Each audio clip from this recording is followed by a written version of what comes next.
Hi, I'm Kelly Cervantes, and this is Seizing Life, a monthly podcast produced by Cure Epilepsy.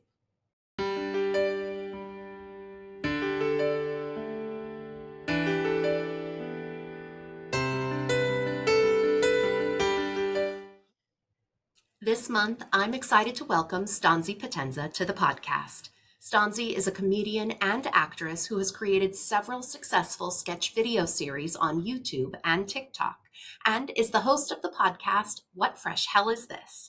Stanzi has also lived with epilepsy for half her life, having been diagnosed in her teen years. She's been very open and public in discussing her experience living with epilepsy, and she's here today to do just that with us. Stanzi, thank you so much for joining us here today. I know that you have shared your epilepsy story with your followers and with your community in the past, but for anyone who isn't familiar with who you are and your story, I'd love for you to share it with us today. Awesome. Yeah, thank you so much for having me.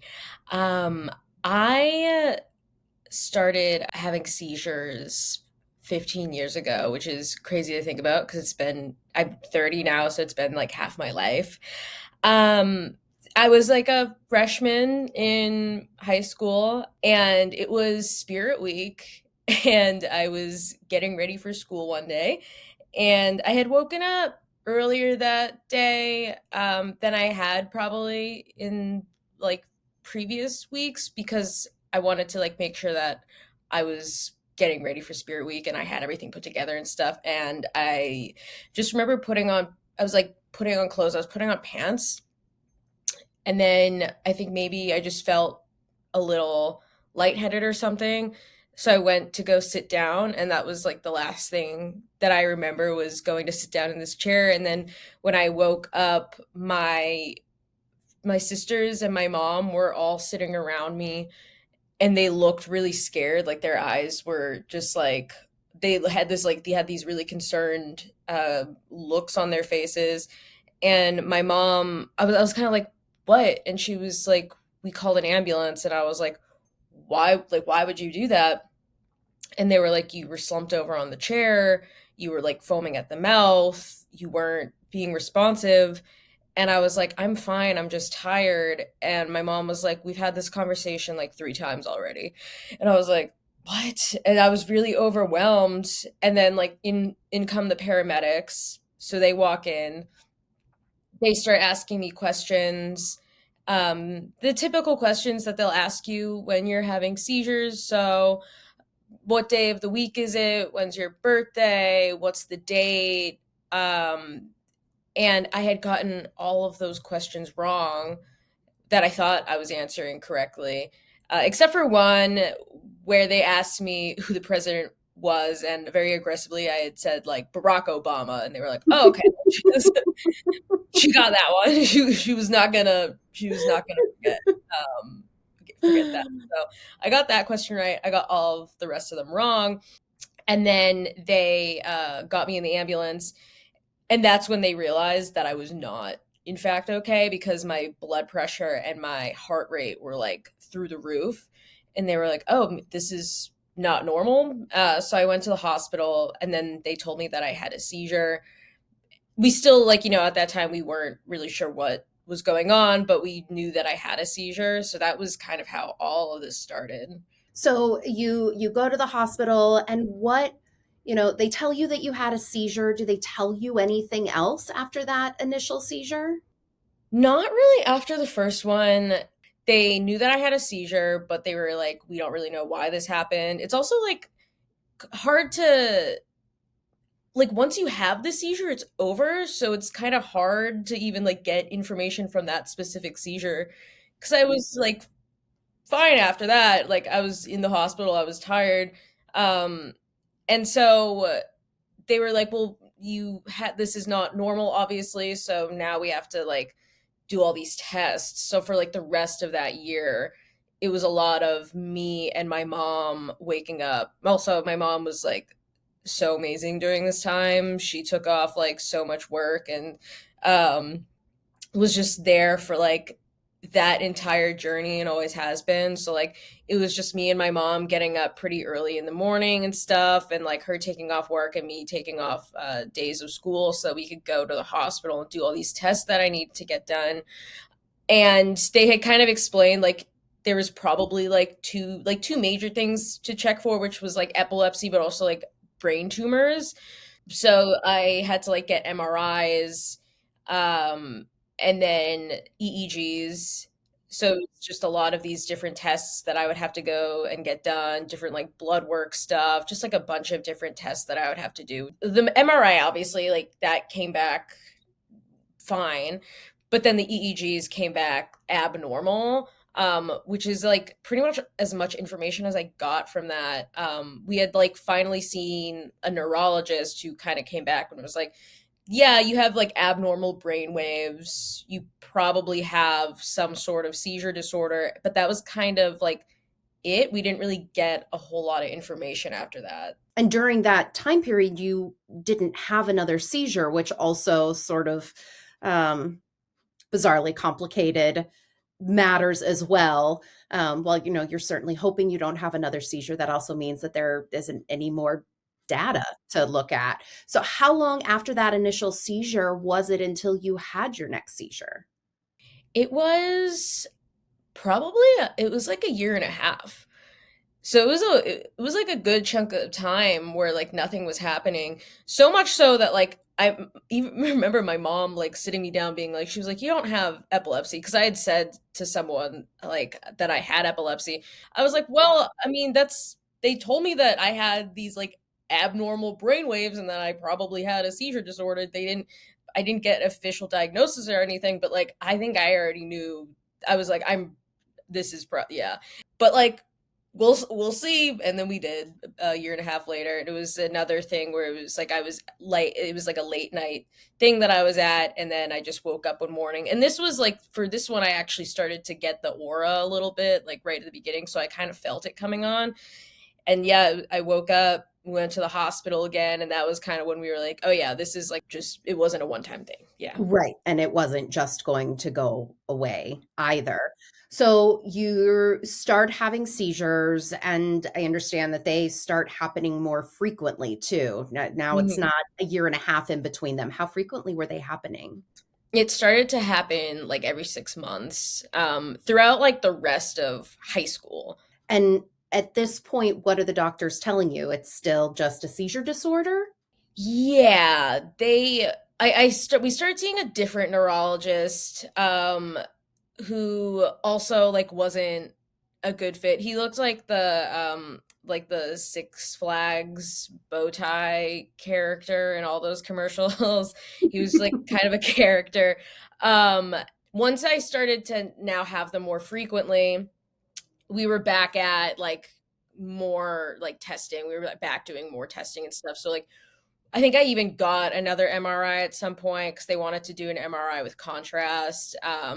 But I had started, yeah, I got like more EEGs, more blood work. And had they started you on medication at this point?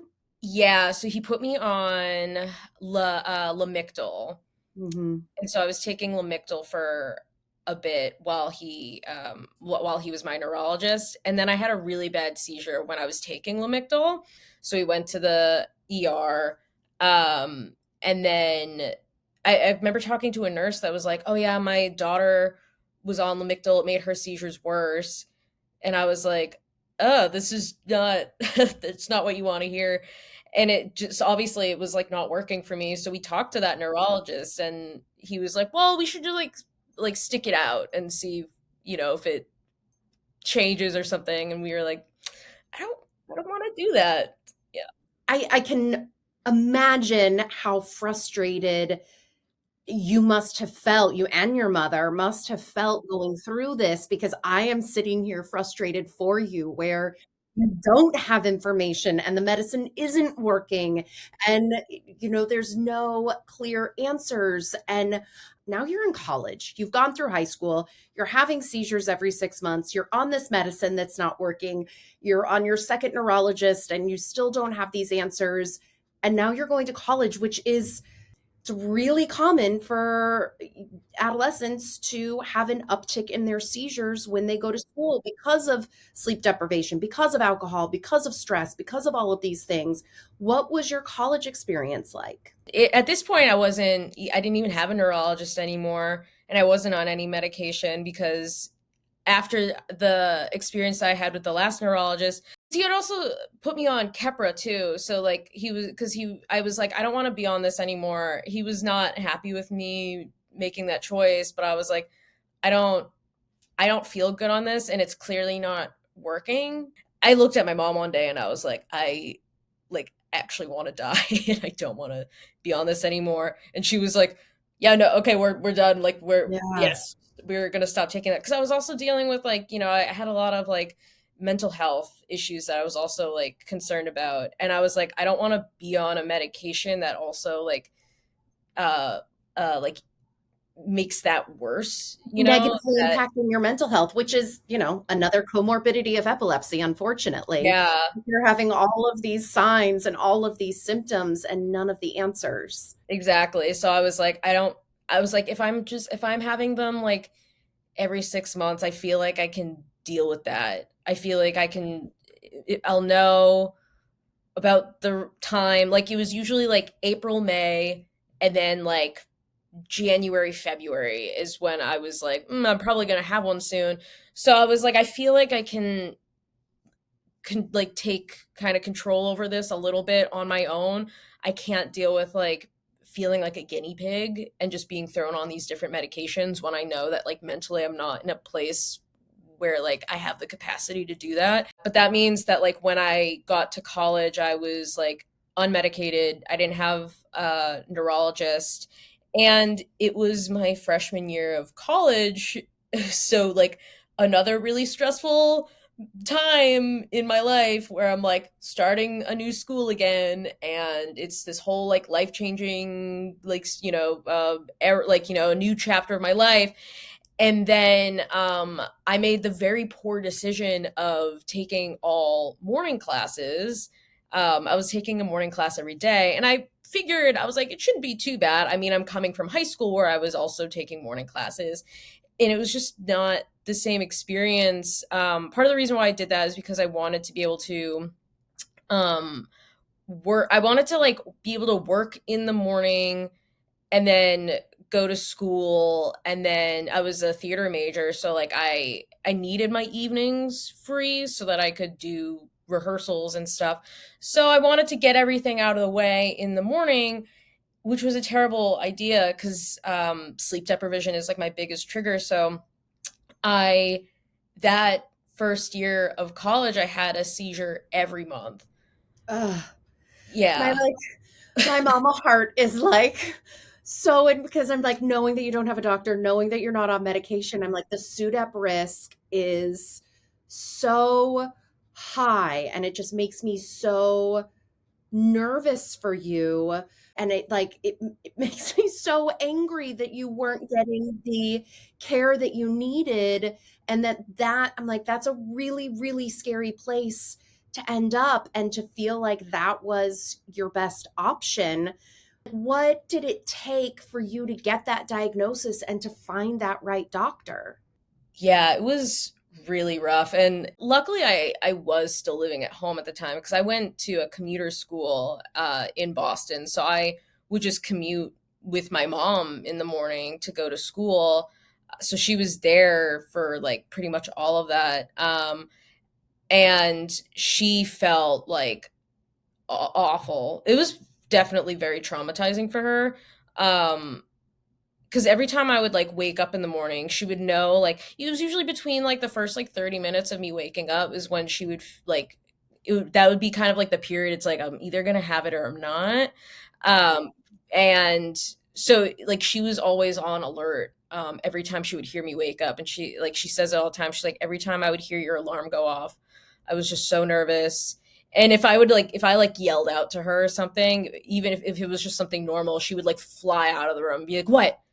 And it was just awful. Like it was an awful experience for both of us, and especially because I have the like tonic clonic grand mal like seizures. It would take like as soon as I would recover from one, I would have the other one.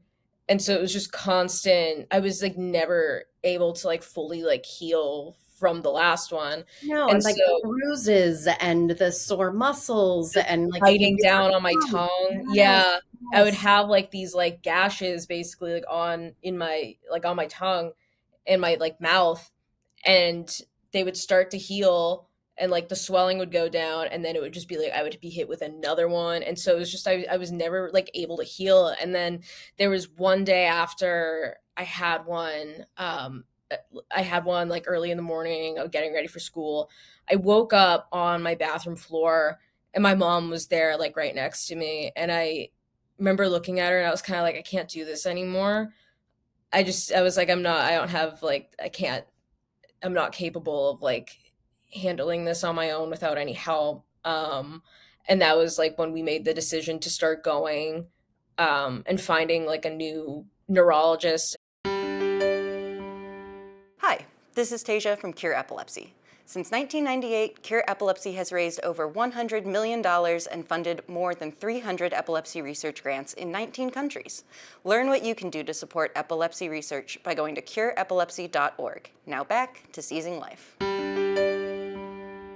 So we started, luckily, like started going to Mass General Hospital, which is like one of the best hospitals. And I've had like so many amazing experiences there with like different doctors.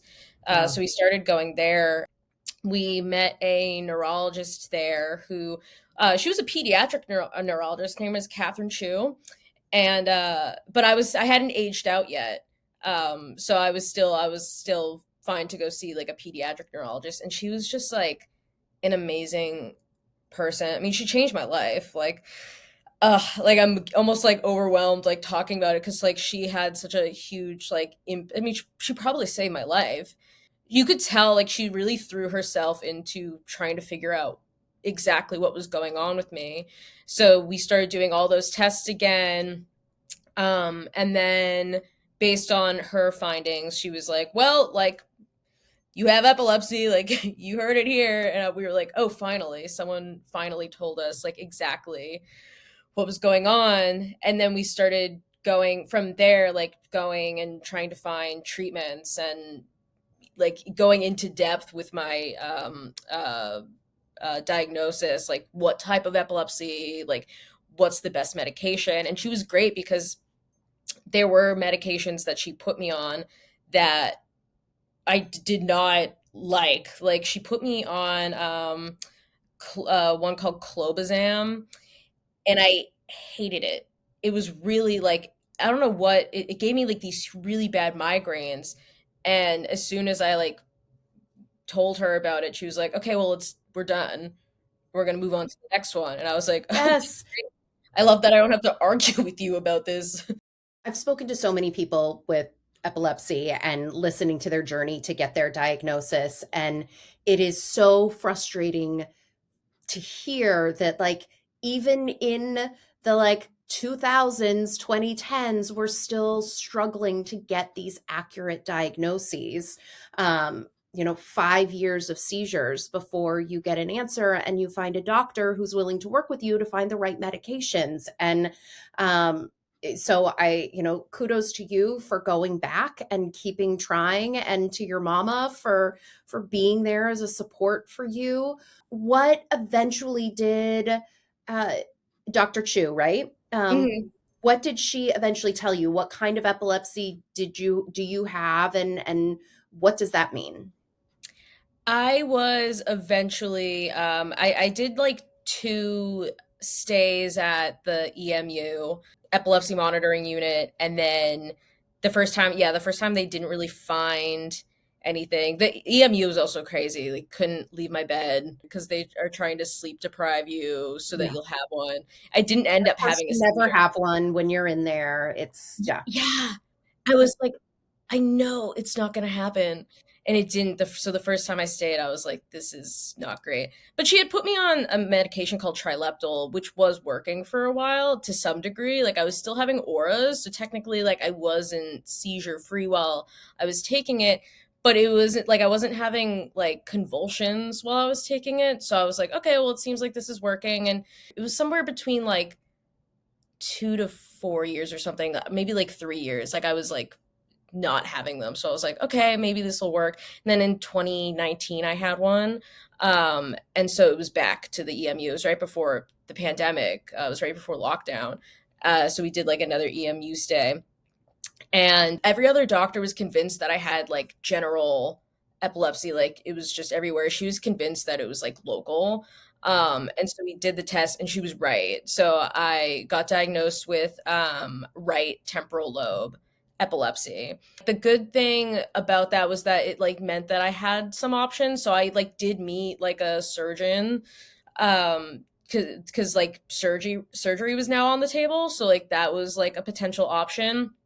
But while I was in there, I did have a seizure while I was in there, which was good. They actually weren't able to capture it on camera because the one seizure that I had while I was in there was in the bathroom. Yeah, so I was like, great. So like we didn't get to capture on camera, but like they had the scans obviously, and there was a nurse there that was able to give them information about like what she saw. And based on everything that they found, she put me on a new medication called Aptium, which is the medication that I'm on to this day. But something else started while you were in the EMU. You started recording TikToks, is that right? Yeah. And that's kind of how like your current career got started. Talk to us about what inspired you to do that. Yeah, I had like just downloaded TikTok. I was kind of like posting some videos here and there. But then I was in the hospital and I was like, maybe I'll record kind of my like journey through going through the epilepsy monitoring unit and just my like time in the hospital. And also it was just a way for me kind of to distract myself from how miserable that experience is because you are just stuck there for 10 days. And so I was like, I need to find different ways to entertain myself while I'm in here the second time. So I came prepared. And so I was like having some fun doing little videos and recording my experience while I was in there. And one of my videos got a lot of views. I think it got like 300,000 views. And I was like, oh, that's kind of cool. Now I know that I'm capable of like having a little viral moment, like having my videos kind of do well. So yeah, I had started posting while I was in there. And then eventually I started to do the sketches. But yeah, that is like when I really started posting.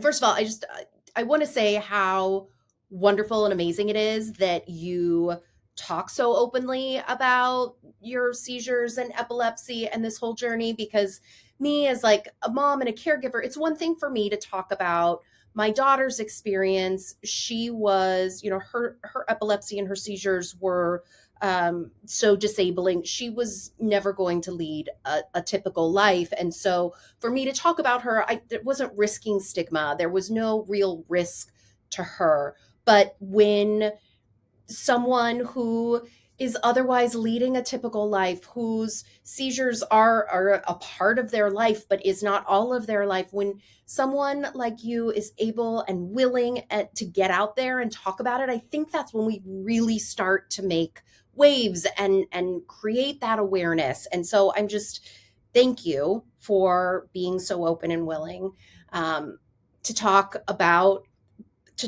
your experience. I watched one of your videos and you're talking about, what your seizures look like and the auras that happen before and your postictal period. And what struck me is like your postictal period is much different than a lot of other people's seizures. And postictal means that time after, immediately after the seizure, for listeners who may not know. So if you can share with our listeners what your seizure experience looks like, because I think it is a testament to the fact that like everyone's seizures are different. Everyone's epilepsy is different.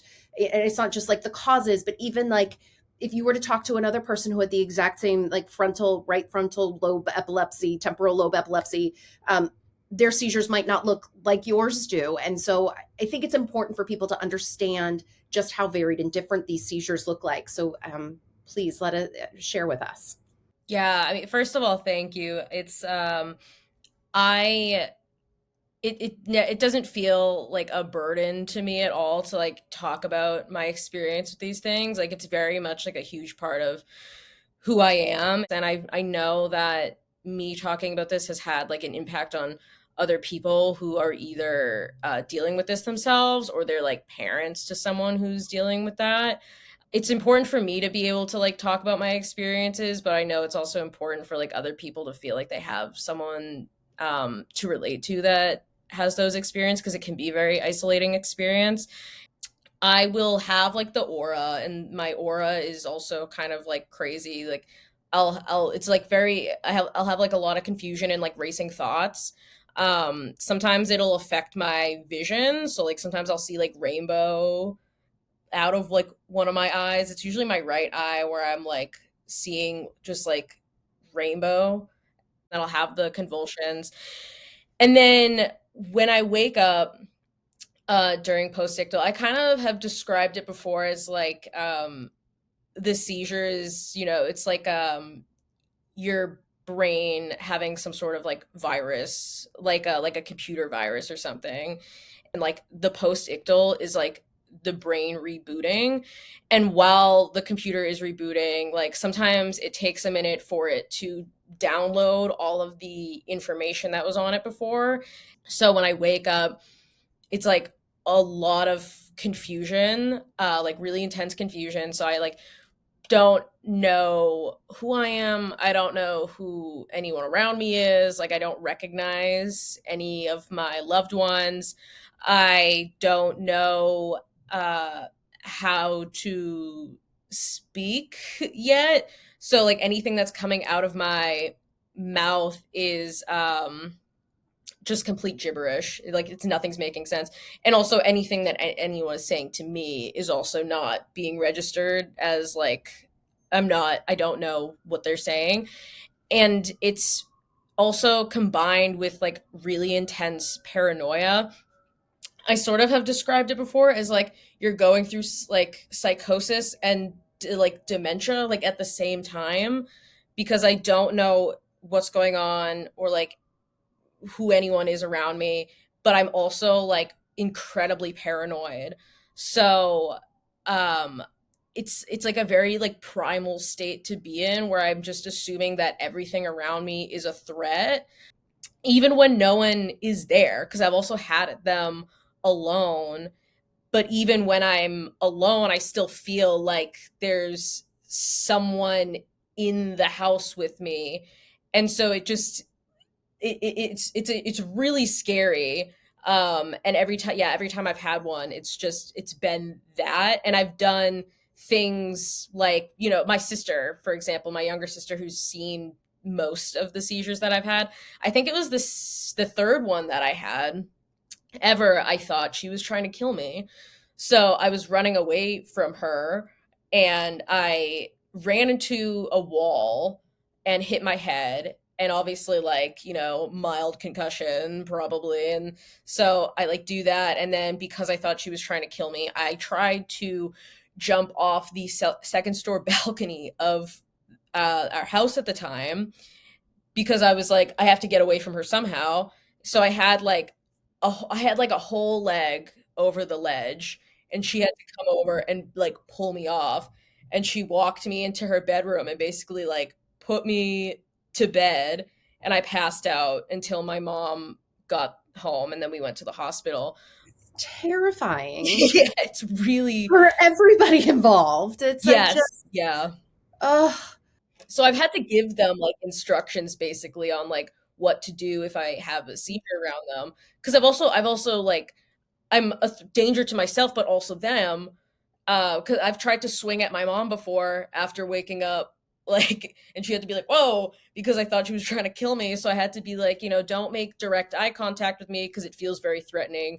Just keep telling me I had a seizure over and over again until eventually my brain understands what it is that you're saying. Because as soon as I understand what's happening, it like immediately I'm like I come out of it and I'm like, oh, okay, got it. And so everything else stops. Like, cause usually I'm like hyperventilating, crying. I'm like screaming, crying. The And then it's, computer has fully rebooted and you're like you yes. again. And I'm like, oh, okay. And I'm like, Yeah. oh, got it. I had a seizure. Okay. Ay. It's like this whole other layer on top of the danger of the seizure, on top of whatever is going on in your brain that makes that happen in the first place. Now, thankfully, you have had some significant episodes of seizure freedom. You sort of spoke about a couple of them, but you had a good chunk of time, and then unfortunately had another seizure last year. Talk to us about that.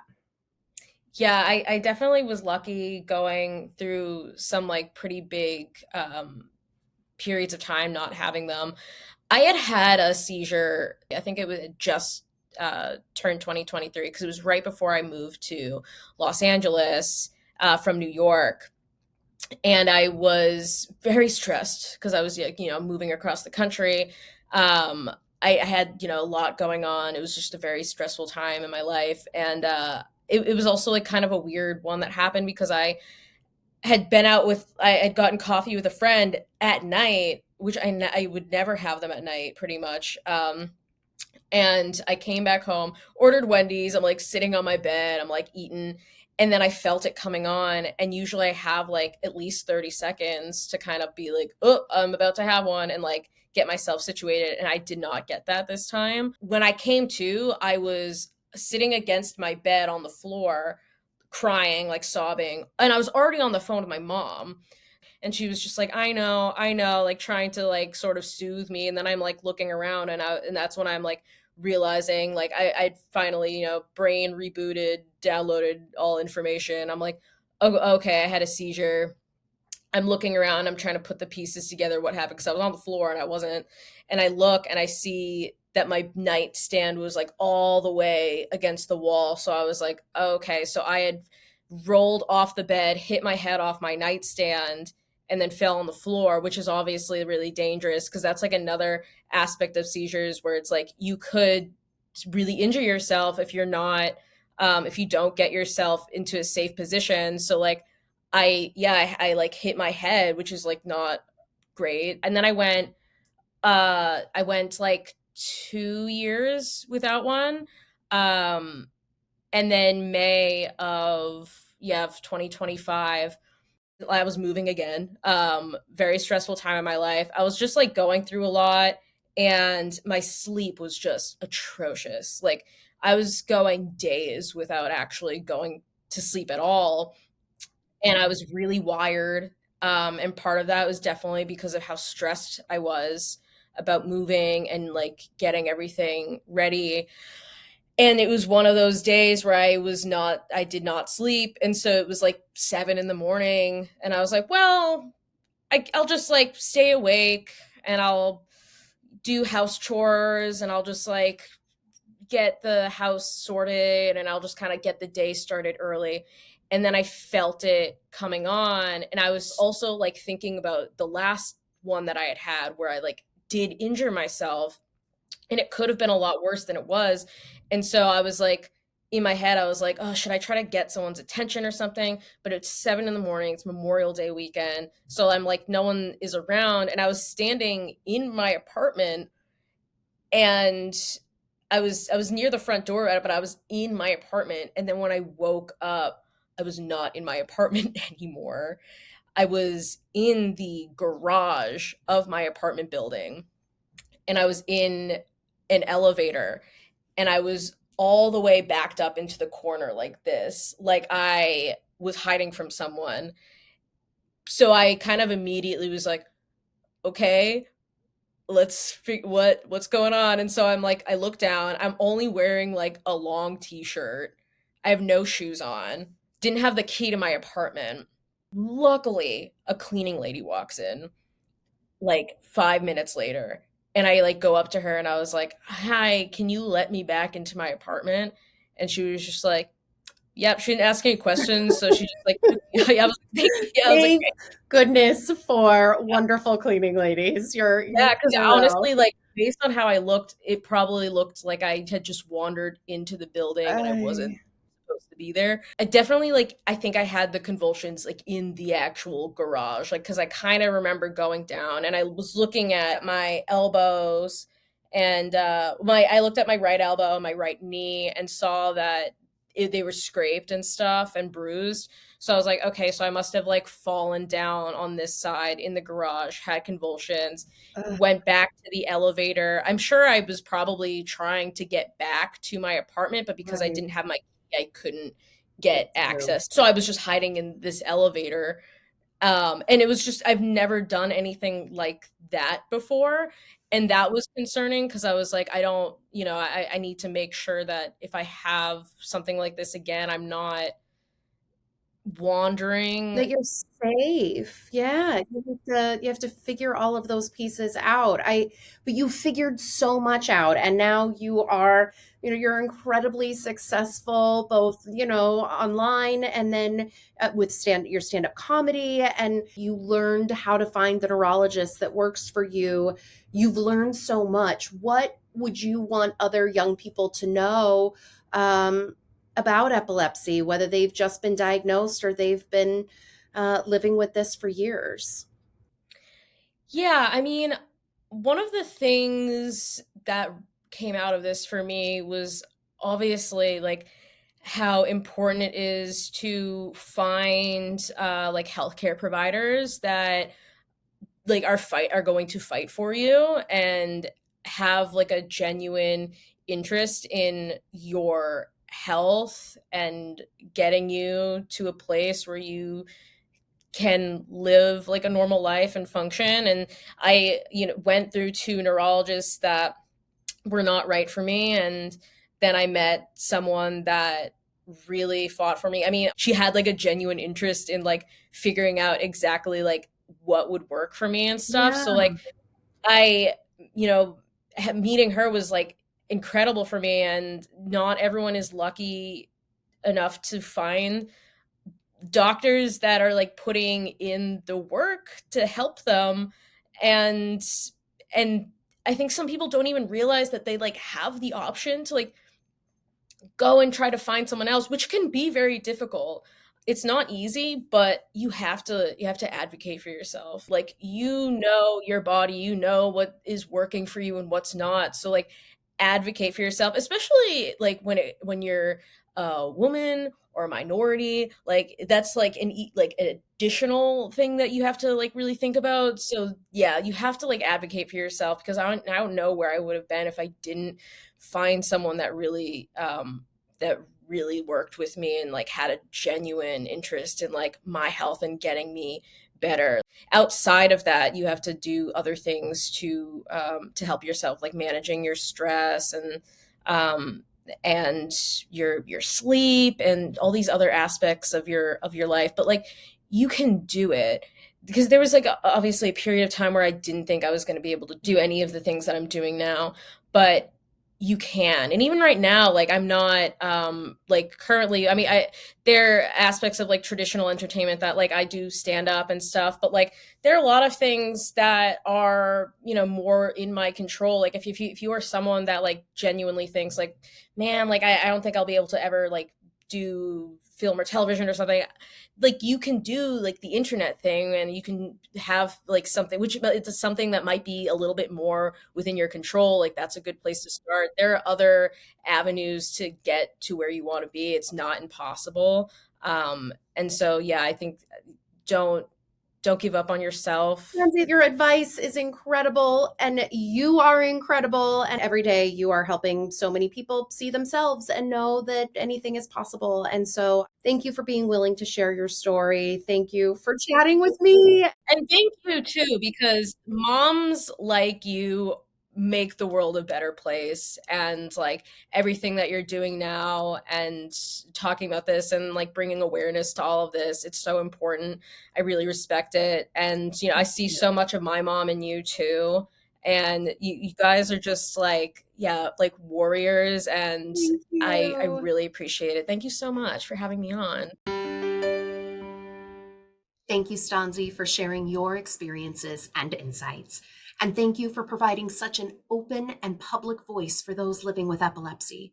Since 1998, Cure Epilepsy has been fostering community for those living with epilepsy, their family, and loved ones.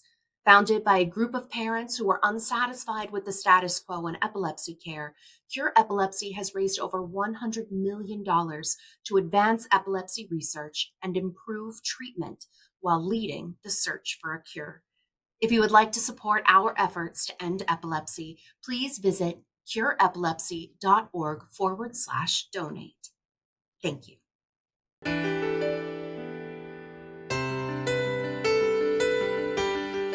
The opinions expressed in this podcast do not necessarily reflect the views of Cure Epilepsy. The information contained herein is provided for general information only and does not offer medical advice or recommendations. Individuals should not rely on this information as a substitute for consultations with qualified healthcare professionals who are familiar with individual medical conditions and needs. Cure Epilepsy strongly recommends that care and treatment decisions related to epilepsy and any other medical conditions be made in consultation with a patient's physician or other qualified healthcare professionals who are familiar with the individual's specific health situation.